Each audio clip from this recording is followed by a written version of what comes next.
Yeah, I mean, I'll tell you a story which sounds made up. His strategy was to always align with Jimmy. He thought that that was the safe move because that meant the only times he was wrong was when Jimmy was also wrong, so he couldn't get mad at him for it. So yesterday, the second part of Dogpack's massive expose against the MrBeast company came out. And the odds are, if you're clicking on this, you watched it and you know that I got to do an interview with Dogpack. Now, I want to give you guys a brief little bit of transparency as to what led up to this, just so that, we're fully clear about what's going on, my biases, his, etc. I released a video about the interview that Ludwig did with Dogpack, which went pretty piss poor, was barely an interview. And after doing that, he sent me a message on Instagram. Here it is. As you can see, he was just, giving me some more background information in regard to why he behaved the way he did. And after a little bit of back and forth conversation, he offered to do an interview for me. In this video, I'm going to provide some context for some of the questions that I feel like I want to provide that for, as well as a bit of feedback for his responses.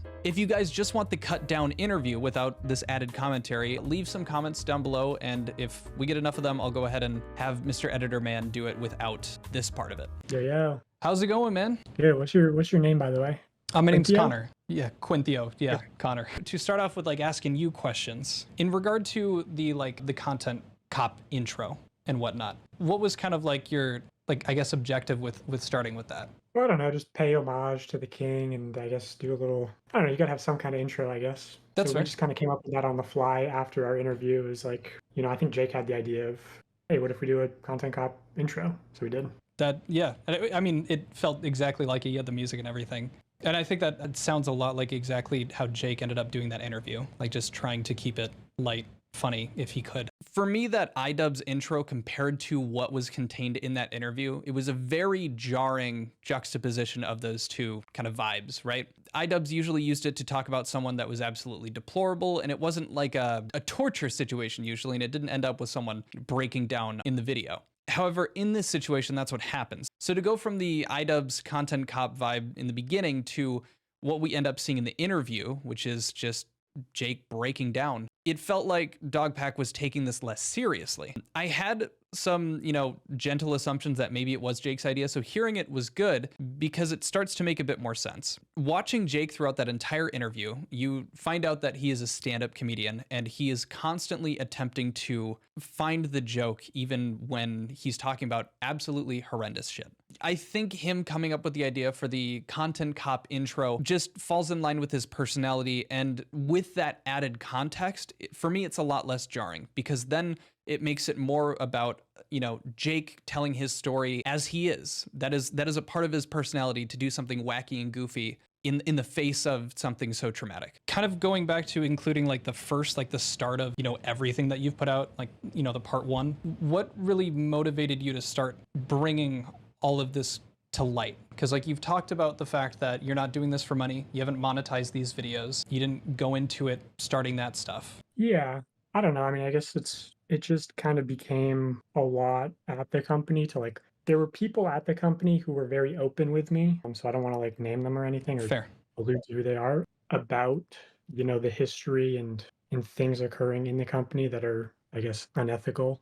And yeah, internally I pushed back against things and then obviously I was let go. And I'm not saying that was because I pushed back, but Sure. yeah, I don't know. I guess I just kind of felt guilty and I don't know, I just wanted to make the case to the public, I suppose. That's fair. Okay. So when you've you've talked about it in the past, you've brought up that you're not doing this for clout, you're not doing this for money, and to some degree, the criticism that I see there that would be lobbed against you would be you've revealed your face in this situation to do the videos as opposed to keeping it faceless. How does that end up benefiting you against going against doing it for clout, etc.? Yeah, I don't know. I mean, I did at one point want to do it anonymously, but it just kind of felt weird. I even bought a dog mask, which you can see a little bit in the intro of part one. I'm wearing it in the scene where I'm driving or whatever. Sure. Okay. So and I started recording, and it's the audio's bad, and then you're like, what the fuck is this? This looks so weird on camera. It's just optically just weird. So I was like, okay, whatever, I'll just do it. The meat of that question that I was focused on was the clout part. And so his response with it just being that, it was tough with the face mask and it felt weird. I can understand that weird feeling he's talking about because I think it's more about being taken seriously And I do think that although it would help him maintain his anonymity, it would be harder to take him seriously if he was wearing a dog mask the entire time, or his audio quality was horrible. For me, I think maybe he could have just, never showed his face. That would have been my response, I guess, if I wasn't so damn nervous throughout the entire thing. To some degree, I think adding the fact that he is there, he is a person, he's not changing any of the part of that, kind of makes it hard for the Mr. Beast company to just, throw it all to the wayside and be like, well, we don't even know if that person works here, and we don't even know who that is. So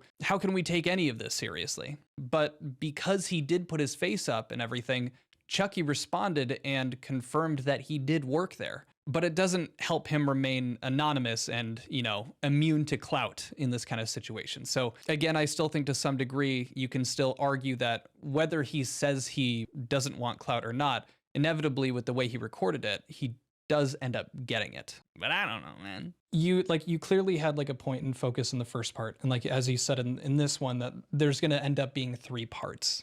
Like, was there a reason for why you did these differently, like the second part compared to the first? Like it seemed like in this one, you focused heavily, number one, on Jake, but more on that, it was more of a focus of talking about what was faked, what is rigged, those kinds of things. So was there like a reason to go in this order, I guess? Not really. I mean, the original plan was more to talk about like I had played with the idea of talking about charity, and I recorded a whole thing about that. That's not that I haven't released, and same thing with like crypto, and Sure. I have like tons of recorded Discord calls with former employees, but then it's like, well, they want to remain anonymous, so you have to distort their voice, and it's like, I don't know, what's even the point at that point? And then yeah, I just got the DM from Jake, and he was like willing to be on the record, and he's in the videos, and I was like, okay, this is going to be the guy. Okay, that fair.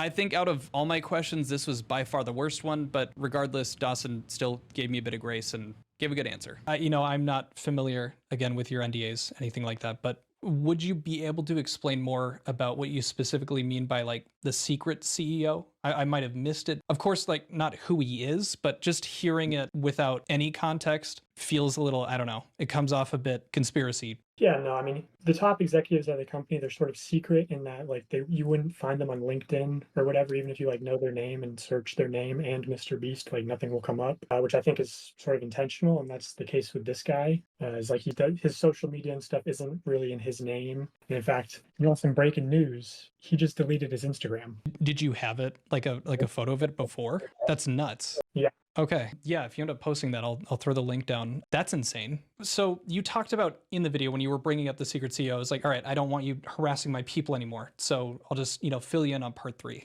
Is there any other like benefit being open about that stuff? Because from what I understood, you kept part 2 under wraps because they were waiting on you. Yeah, I mean, to get more testimonials from people, because right now I have like corroborating stories from people who don't want to go on the record regarding, that sort of misconduct in the company. And I just feel like, I mean, to be honest, I'm like, if it wasn't for that, then it would just end at part 2. And I'm like kind of over it. The only reason I'm staying in it is because of all these people in my DMs. And it's like, even then, I would rather maybe hand it off to someone else. I don't know. But yeah, I just put that as a call to action to be like, okay, I'm getting a lot of DMs. If you're in a similar position, if you know something, DM me.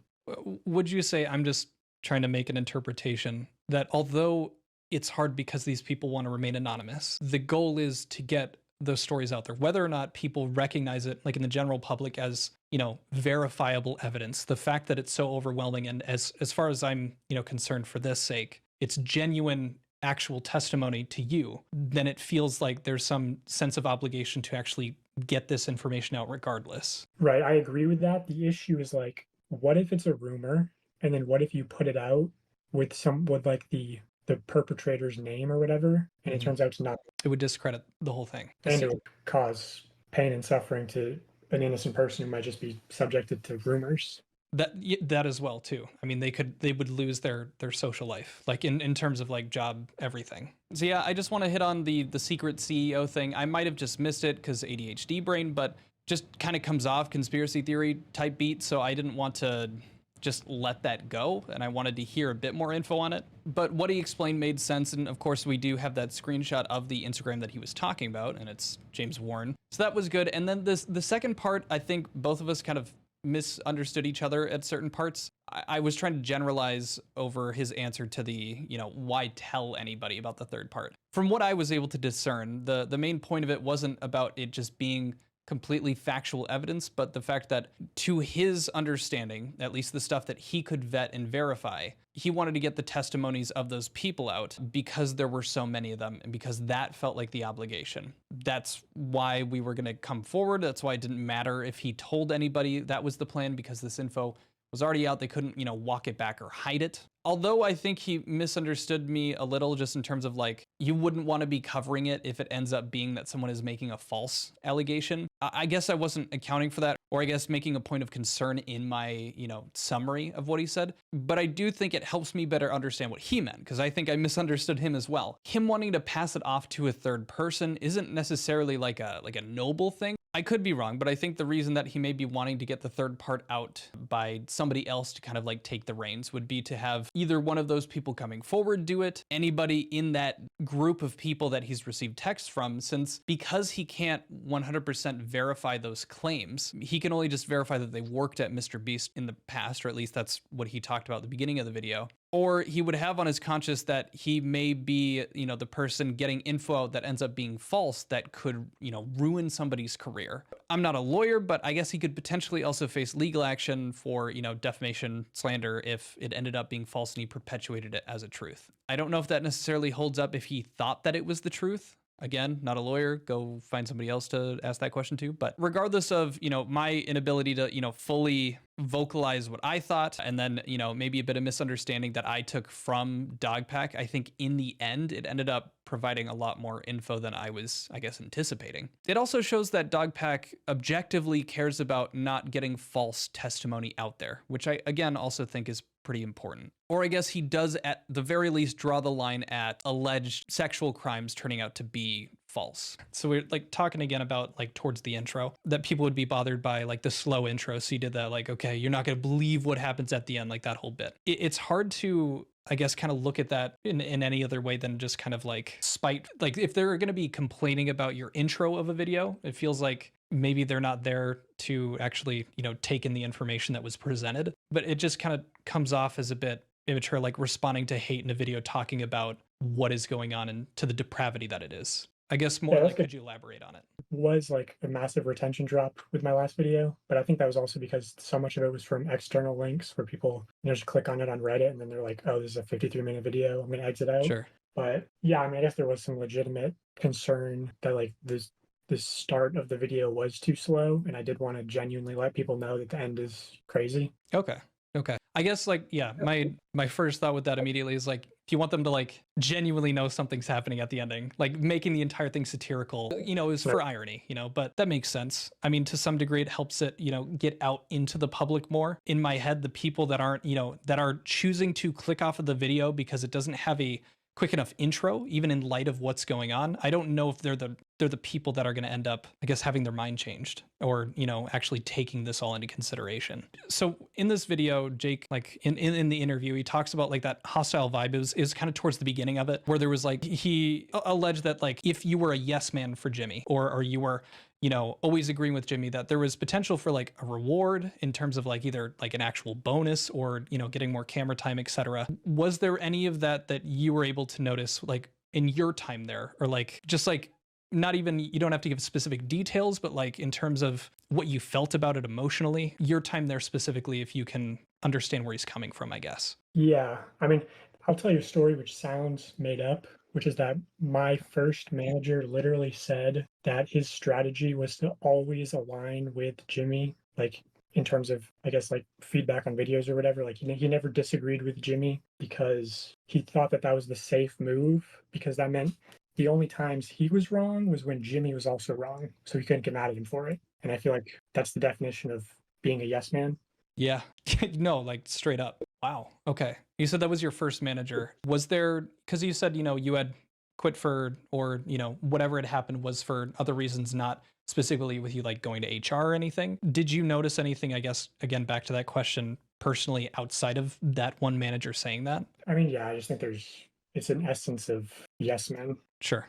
It's just the feeling, the tension kind of thing. Yeah, and it's also like sort of explicitly written on like not posters, but like things on the wall that say, "Put the company first, be coachable, admit your mistakes." And it's yes, but also just listen and don't question and don't push back. So with this one, I liked getting that story from him to talk about that first manager and, the vibe that he felt. And I was kind of hesitant to ask the question just because I didn't want to get that Stonewall NDA thing. When he gave me the story about the manager, I thought that that was interesting and helpful, but I wanted to get a bit more information as opposed to just having that question be answered by something that even in his own words he said sounded made up. Also, the like, be honest about your mistakes, things like that. That just straight up sounds like the Red Scare propaganda they used about like telling on your neighbors and shit. Like going forward with all of this, because you said you weren't even planning to do a part three and now you are.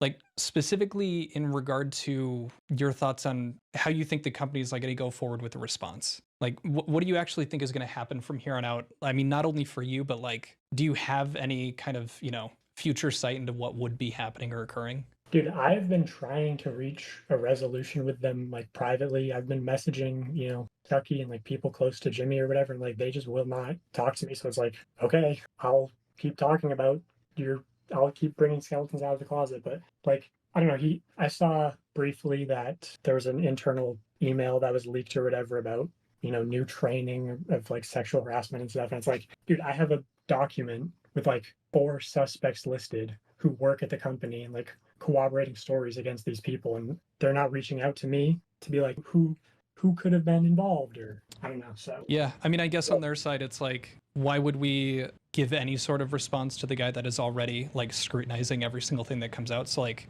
in some ways, it's like they already aren't responding on anything. It would look bad on them to respond to even a small thing in like I guess a verified. I'm not saying that it's right, especially with what you're saying, like what you're alleging the allegations are in regard to them. But for you yourself, because you're going through all of this, you're talking about, you've had a lawyer, go over this with you. So you're not breaking any laws, but like this blows over, into the third one. Whatever happens in response to all this information getting out. Do you have any like guesses or ideas as to what would happen? I mean, dude, I just want them to like hear me out and see the evidence I have, and fire the bad apples and take accountability, and then like I don't think it had to get this bad. I don't know why they're sending cease and desist and just like digging the hole deeper. Yeah, heels in the ground. Capturing everything. I don't think it's the correct response. Sure. No, agreed. Dogpack wasn't really planning for this to go as far as it has. And like he said here, just taking him at face value, he was trying to actively, figure this out privately with the company, which honestly, that would have been really good and a very mature thing that lines up with what Dogpack was saying about not doing this for money, not doing it for clout, but just because he wants to see those bad apples, pulled from the tree. And he has provided screenshots, like he messaged Chucky, which you see in the beginning of the video, and still, no response. But I stand with what I said, that from a business perspective, I don't think they would respond. I don't think it also makes sense that they'd respond because they don't trust the guy already, He could take anything that they say and run with it. And I think to some degree, even if he tried to do that privately, they might try to, make him look bad based off of a response from that.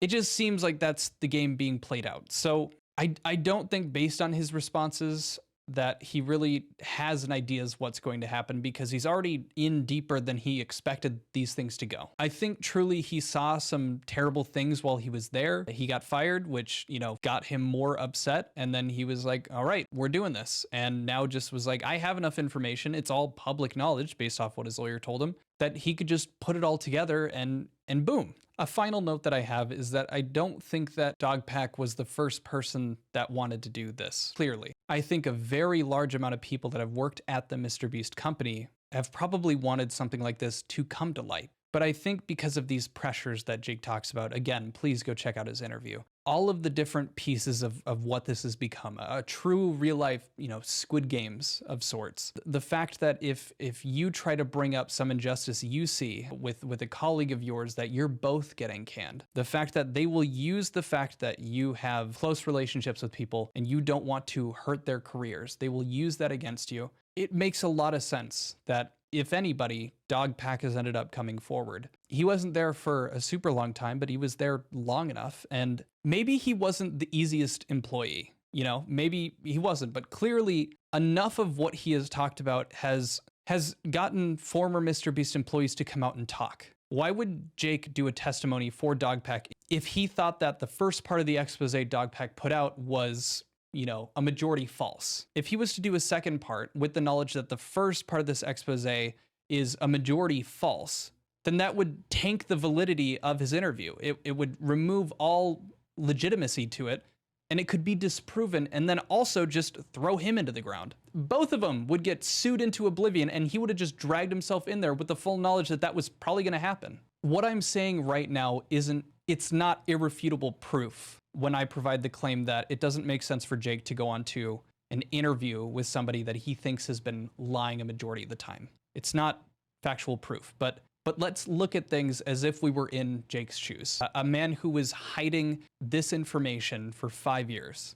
A man who considered himself, still after not working there and just jumping in, to be tortured, Jimmy's bitch. If that's how you look at yourself in regard to your CEO, even after you've left the company, it makes you think about the environment and what that ends up doing to your decision making. But that's all I wanted to cover for the interview. I hope you guys enjoyed it. I'll see you later. Adios. I guess just any kind of final thoughts? But I want you to know, like, I appreciate your coverage. I appreciate also that you're, like, unbiased.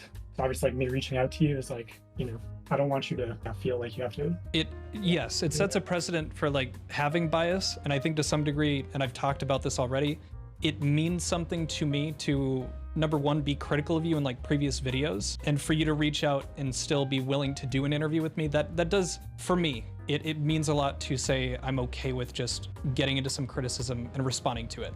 And I'd rather you have a fair shake at, if you're willing to respond to feedback, to have it happen a fair way, as opposed to social, you know, character assassination. So like, I mean, there's a lot of, you know, we don't have evidence because there's NDAs, because there's a lot of legal things holding people back and a lot of, you know, pressures that are holding people back. Like we just listened to Jake talk about in that interview. I think it's only fair that we just use our brains, kind of like the point you made in regard to the yacht, about whether there was or wasn't a yacht. I think we can use our common sense and allow some dots to connect, because this isn't a court of law, it's the court of public opinion. But it does mean a lot that you're willing to just hit a live and talk about and like answer my questions. So thank you for that. Of course, man. Reach out to me anytime. I like the content you're doing. I think you're going to be a big YouTuber. Appreciate you. Thank you, man. I appreciate it. Good luck with the rest of your evening. Try to get some sleep at some point, man. Whew. Okay. Well, there we go.